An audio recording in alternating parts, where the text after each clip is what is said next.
Hello there, welcome to the Information System Analysis and Design course, and in this tutorial we're going to discuss the use cases that are used in use case diagram.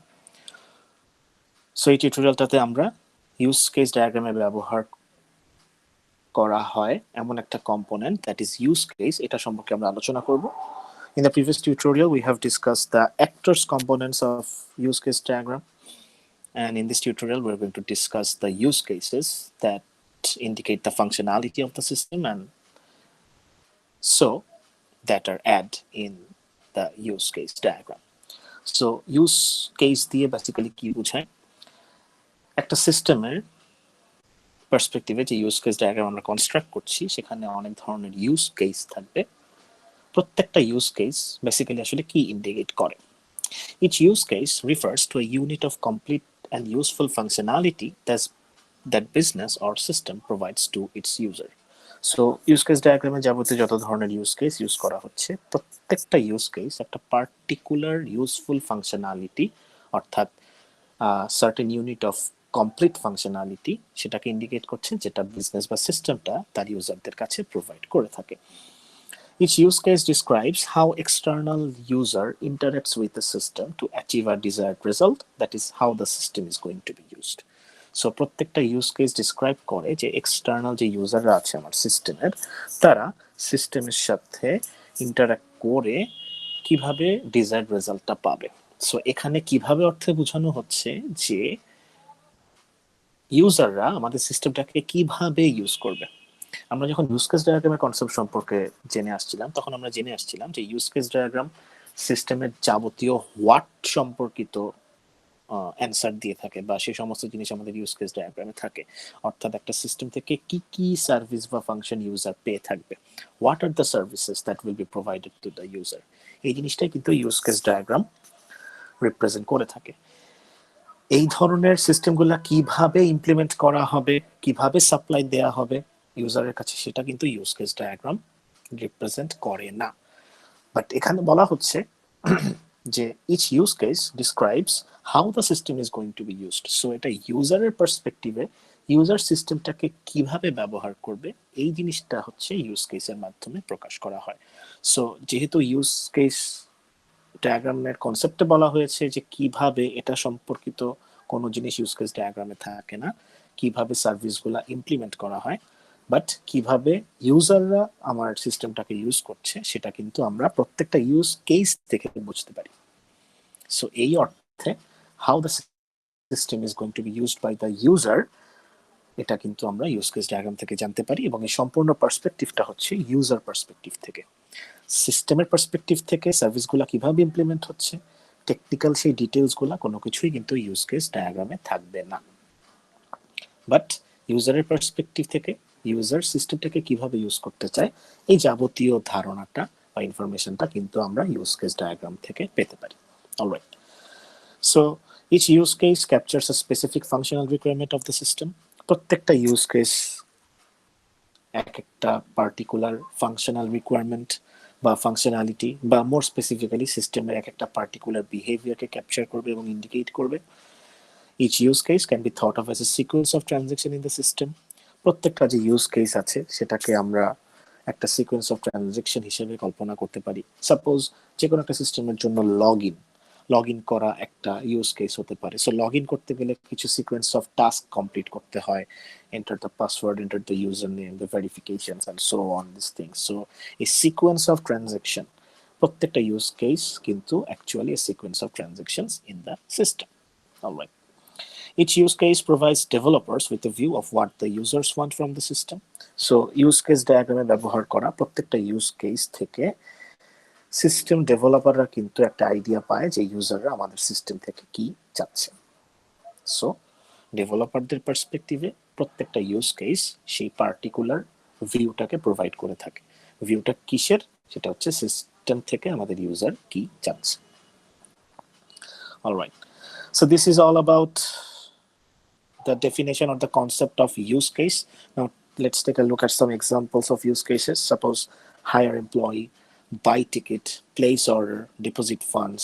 বিভিন্ন ধরনের information সিস্টেমের পার্সপেক্টিভে আমরা এই বিভিন্ন ধরনের use case দেখতে পারি। So these are some valid examples of use cases. Alright, প্রত্যেকটা ইউজ কেস তিনটা জিনিসকে ডিসক্রাইব করে থাকে। The first one is actor, অর্থাৎ ইউজ কেসের সাথে একটা অ্যাক্টর কানেক্টেড থাকবে। অ্যান অ্যাক্টর অর্থাৎ user who is using the system that initiates an event. একজন অ্যাক্টর তার প্রয়োজন মতো একটা ইভেন্ট ইনিশিয়েট করে, দেন সেই ইভেন্ট, বেসিক্যালি ইভেন্টটাকে বলা হচ্ছে input to the system that happens at a specific time and place and causes the system to do something.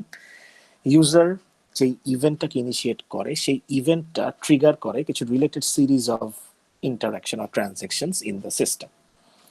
এই ইন্টারাকশন এবং ট্রানজ্যাকশন গুলাই হচ্ছে বেসিক্যালি আমরা অন এ হোল তাদেরকে বলে থাকি হচ্ছে use case. So the use case that performs the actions triggered by the event. So একটা particular use case যে তিনটা জিনিসকে ডিসক্রাইব করছে সেটা হচ্ছে, first of all there will be an actor who will initiate an event. Actor event initiate করবে এবং ইভেন্টটাকে basically বলা হচ্ছে একটা পার্টিকুলার টাইম অ্যান্ড প্লেসে একটা পার্টিকুলার ইনপুট যেটা সিস্টেমে দেওয়া হচ্ছে, এবং যে ইনপুটটা দেওয়া হচ্ছে সেই জন্য সিস্টেমকে বাধ্য করা হচ্ছে কিছু করার জন্য, এবং যে ইভেন্টটা অ্যাক্টর ইনিশিয়েট করলো সেই ইভেন্টটা হচ্ছে সেই রিলেটেড কিছু ইন্টারাকশন বা ট্রানজ্যাকশন সিস্টেমে ট্রিগার করে, এবং যেই সমস্ত সিরিজ অফ ইন্টারাকশনকে ট্রিগার করা হচ্ছে তাদেরকে অন হোল বেসিক্যালি বলা হচ্ছে use case. So the use case that performs the actions triggered by the event. Alright, now let's take a look at what symbol is used to represent use cases in use case diagram. A use case is represented by an ellipse or an oval shape with the name written inside. So একটা oval shape বা ellipse shape, তার ভিতরে use case এর নামটা লেখা হয়। এভাবে use case গুলাকে use case diagram এ প্রকাশ করা হয়ে থাকে। নেমিং করার সিস্টেম হচ্ছে, naming of a use case ideally starts with a verb followed by a noun or a noun phrase, এবং আমরা অ্যাকচুয়াল স্ট্রাকচারটাকে এভাবে রিপ্রেজেন্ট করতে পারি জেনারেলি যে ডু সামথিং। সো নেমিংটা করা হয় হচ্ছে ফার্স্ট একটা ভার্ব থাকতে হবে, দেন একটা নাউন বা নাউন ফ্রেজ থাকবে। সাপোজ আমরা যদি বলি শুধু register, it doesn't make any sense in terms of use case, but আমরা যদি বলি register new user, then it seems a valid use case. So শুধু ভার্ব ইউজ করলে সেটা দিয়ে ইউজ কেস বোঝানোটা tough in some cases. So generally আমরা যে প্র্যাকটিসটা ফলো করব সেটা হচ্ছে ফার্স্টে ভার্ব ইউজ করব, দেন একটা নাউন ফর্ম ইউজ করব। ফর এক্সাম্পল এখানে আমরা দেখতে পাচ্ছি register new user, this should be a valid use case. Let's take a look at some more example of use cases. Suppose placed order, যে কোনো একটা ইনফরমেশন সিস্টেমে সেখানে যদি কোনো ধরনের বাইং সেলিং অপশন থাকে, দেন আমরা অর্ডার প্লেস করতে পারি। দেন পে বিল, অর্ডার প্লেস করার পরে অবশ্যই আমাদেরকে বিল পে করতে হবে বা পেমেন্ট করতে হবে। Deposit fund in terms of banking system. So these are the valid examples of use cases. একটা এলিপস বা ওভাল শেপ, তার মাঝখানে নাম লেখা থাকবে ইউজ কেসের, এবং নেমিংটার শুরুতে ভার্ব থাকবে followed by a noun or a noun phrase. So this is how we will represent use cases in use case diagram. Now let's take a look at some observations of use cases. Use case, এই টার্মটাতে use যে শব্দটা আছে basically সেটাকে noun ফর্মে pronounce করা হয় rather than verb. আমরা জানি ইউজ নাউন এবং ভার্ব দুইটা ফর্মে ব্যবহার করা হয়ে থাকে, এবং দুই ক্ষেত্রে তাদের বানানটা সেম বাট তাদের প্রোনাউন্সিয়েশনটা different. So uses and use বলতে ভার্ব বোঝানো হয়, সো আমরা এখানে কিন্তু ইউজ কেস বলি না, আমরা বলে থাকি ইউজ কেস।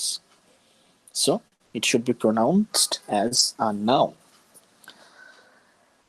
ইউজ কেস ডায়াগ্রামের পার্সপেক্টিভে একটা সিস্টেমের হাইয়েস্ট কতগুলা ইউজ কেস থাকতে পারে। So it is better to create fewer use cases rather than more. So 20 use cases and not more than 40 or 50 are sufficient for a large system. So একটা large সিস্টেমের use case ডায়াগ্রামে যদি 20টা মতো use case থাকে, it is very much professional and good.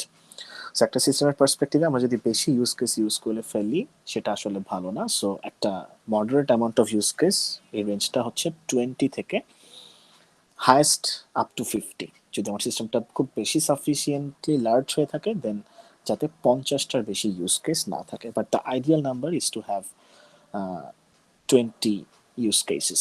So the number should be around 20 to 25, something like that. So it is better to create fewer use cases rather than more. Each actor must be linked to at least one use case. যত ধরনের use case থাকবে প্রত্যেকটা actor যাতে কোনো না কোনো use কেসের সাথে অ্যাটলিস্ট একটা ইউজ কেসের সাথে যাতে লিঙ্কড আপ থাকে সেটা আমাদেরকে দেখতে হবে। while some use cases may not be linked to actors, এমন কিছু ইউজ কেস থাকবে যেটা হয় একটা ইউজ কেস ট্রিগার হওয়ার কারণে সিস্টেম থেকে অটোমেটিক্যালি ট্রিগার হয়, যেখানে ইউজারের কোনো হাত নেই। সো এরকম কিছু ইউজ কেস ডায়াগ্রামে থাকতে পারে যাদের সাথে অ্যাক্টরের ডিরেক্ট কোনো রিলেশনশিপ বা লিঙ্কেজ নেই। বাট আমার সিস্টেমে যাবতীয় যত অ্যাক্টর থাকবে তাদের প্রত্যেকেই সিস্টেমে যতগুলো ইউজ কেসেস আছে তার সাথে যাতে অ্যাটলিস্ট একটা ইউজ কেসের সাথে লিঙ্কড থাকে। So how can we identify the use cases of a system? A good way to do this is to identify what functions the actors want or need from the system. একটা system থেকে ইউজাররা basically কি service চাচ্ছে, কি functionality চাচ্ছে, সিস্টেমটা দিয়ে কি কি করতে চাচ্ছে আমার ইউজার, এই কোয়েশ্চেনটা করলেই কিন্তু আমরা আমাদের সিস্টেমের ইউজ কেসগুলোকে আইডেন্টিফাই করতে পারি। ফর এক্সাম্পল, একজন customer will want to do the following in terms of banking. একটা ব্যাংকিং সিস্টেম বা অ্যাপ্লিকেশনের পার্সপেক্টিভে একজন কাস্টমার কি কি করতে যেতে পারে? সে অ্যাকাউন্ট ওপেন করতে যেতে পারে, সে ফান্ড ডিপোজিট করতে যেতে পারে, সে ফান্ড উইথড্র করতে পারে, সে চেকবুক রিকোয়েস্ট করতে পারে। So this can be the valid use cases for a banking application. একটা ব্যাংকিং অ্যাপ্লিকেশনের পার্সপেক্টিভে কিছু ভ্যালিড ইউজ কেস হতে পারে এরকম।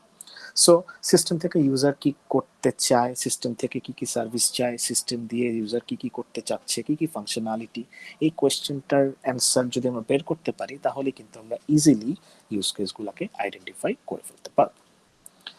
নাও let's take a look at some examples of use cases. একটা ইউজ কেস ডায়াগ্রামে কীরকম ইউজ কেস থাকতে পারে? সাপোজ স্টুডেন্ট ম্যানেজমেন্ট সিস্টেমে এরকম কিছু ইউজ কেস থাকতে পারে। এর বাইরে যে ইউজ কেস থাকতে পারবে না সেটা কিন্তু বলা হচ্ছে না, আবার এক্স্যাক্টলি এগুলাই যে থাকবে তাও বলা হচ্ছে না। বিভিন্ন সিস্টেমে বিভিন্ন ধরনের ইউজ কেস হতে পারে।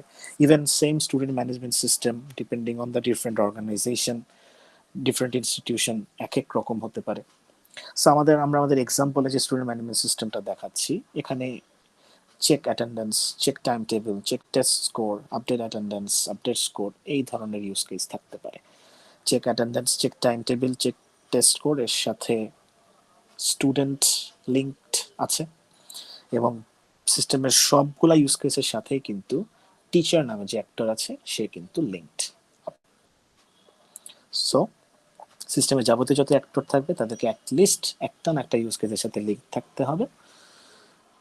Alright, now let's take a look at another example. Suppose একটা ব্যাংকিং অ্যাপ্লিকেশন বা সিস্টেমের পার্সপেক্টিভে ইউজ কেস হতে পারে open account, deposit fund, withdraw funds, calculate bonus, update balance. So these are the valid use cases, convert currency. এবং দেখতে পাচ্ছি যেটা আমরা প্রিভিয়াস স্লাইডে বলে আসলাম যে এমন কিছু ইউজ কেস থাকবে যার সাথে কোনো অ্যাক্টর কানেক্টেড নাও থাকতে পারে। যেমন ক্যালকুলেট বোনাস। একজন কাস্টমার যখন ফান্ড ডিপোজিট করছে তখন কিছু পার্টিকুলার কন্ডিশন যদি ফুলফিল করে সেক্ষেত্রে বোনাস ক্যালকুলেশন হয় এবং এই কাজটা করে থাকে সিস্টেম। সো এখানে কিন্তু অ্যাক্টরের সাথে ডিরেক্ট কোনো লিঙ্কেজ নেই। সেমভাবে একজন কাস্টমার যখন ফান্ড ডিপোজিট করে বা ফান্ড উইথড্র করে সাথে সাথে কিন্তু সেই কাস্টমারের যে ব্যাংক ব্যালেন্স আছে সেটা কিন্তু অটোমেটিক্যালি সিস্টেমটা আপডেট করে দেয়। সো যে আপডেট ব্যালেন্স এই কাজটা কিন্তু কাস্টমার বা অন্য কোনো অ্যাক্টর কিন্তু করছে না, এটা সিস্টেম নিজেই করছে। ভিতরে তার সেরকম কোডিং দেওয়া আছে বা ফাংশনালিটি দেওয়া আছে যার থ্রুতে সিস্টেমটা অ্যাকাউন্টগুলো আপডেট করে দিচ্ছে। সো এখানে আপডেট ব্যালেন্সের সাথে কিন্তু ডিরেক্টলি কোনো রিলেশনশিপ অ্যাক্টরের নেই। সো এমন কিছু ইউজ কেস আমার ইউজ কেস ডায়াগ্রামে থাকতে পারে যার সাথে সিস্টেমের যারা অ্যাক্টর আছে তাদের সাথে ডিরেক্টলি কোনো রিলেশনশিপ নেই। Alright, so these are some examples of use cases that can be used in a use case diagram. Now lastly in this topic, let's see what is the difference between use cases and use case diagram. অনেক সময় আমরা এই দুইটা টার্মকে confuse করে ফেলি। Use case বলতে use case diagram বোঝাই, আবার ইউজ কেস ডায়াগ্রাম বলতে ইউজ কেস বুঝিয়ে দিই। So basically they are related but actually there is a difference. সেটা হচ্ছে use case represents one specific goal or need of the user from system. প্রত্যেকটা use case একটা specific goal বা user নিডকে represent করে system থেকে একজন user particularly কি চাচ্ছে, কোন স্পেসিফিক গোলটাকে ফুলফিল করতে চাচ্ছে, এরকম প্রত্যেকটা গোলকে এক একটা আলাদা আলাদা ইউজ কেস দিয়ে রিপ্রেজেন্ট করা হয়। এই সমস্ত ইউজ কেসকে যখন একটা ডায়াগ্রাম আকারে প্রকাশ করা হয় তখনই তাকে বলা হয় ইউজ কেস ডায়াগ্রাম। সো প্রত্যেকটা ইউজ কেস এক একটা স্পেসিফিক গোলকে ইন্ডিকেট করছে, আর সবগুলা ইউজ কেস মিলে on whole use case diagram পুরা বিজনেস সিস্টেম, এই সিস্টেমের এক্সটার্নাল ইউজার এবং যাবতীয় যত ইউজ কেস অ্যাপ্লিকেবল সিস্টেমে সবাইকে কিন্তু একসাথে প্রকাশ করছে। The diagram which contain the use cases applicable for a system is called the use case diagram. So একটা ইউজ কেস দিয়ে পার্টিকুলার একটা স্পেসিফিক গোলকে ইন্ডিকেট করা হচ্ছে, ইউজ কেস ডায়াগ্রাম দিয়ে পার্টিকুলারলি ফুল সিস্টেম, এই সিস্টেমের যাবতীয় সব ইউজার এবং এই সিস্টেমের যাবতীয় যত ধরনের ফাংশনালিটি অর্থাৎ আলাদা আলাদা যে ইউজ কেস আছে সবগুলাকে একসাথে প্রকাশ করা হচ্ছে ইউজ কেস ডায়াগ্রাম দিয়ে। So this is the difference between use case and use case diagram. So I hope you have understood all the things that I have discussed in this tutorial. If you have any sort of query, kindly provide them in the comment section of this video. Thank you.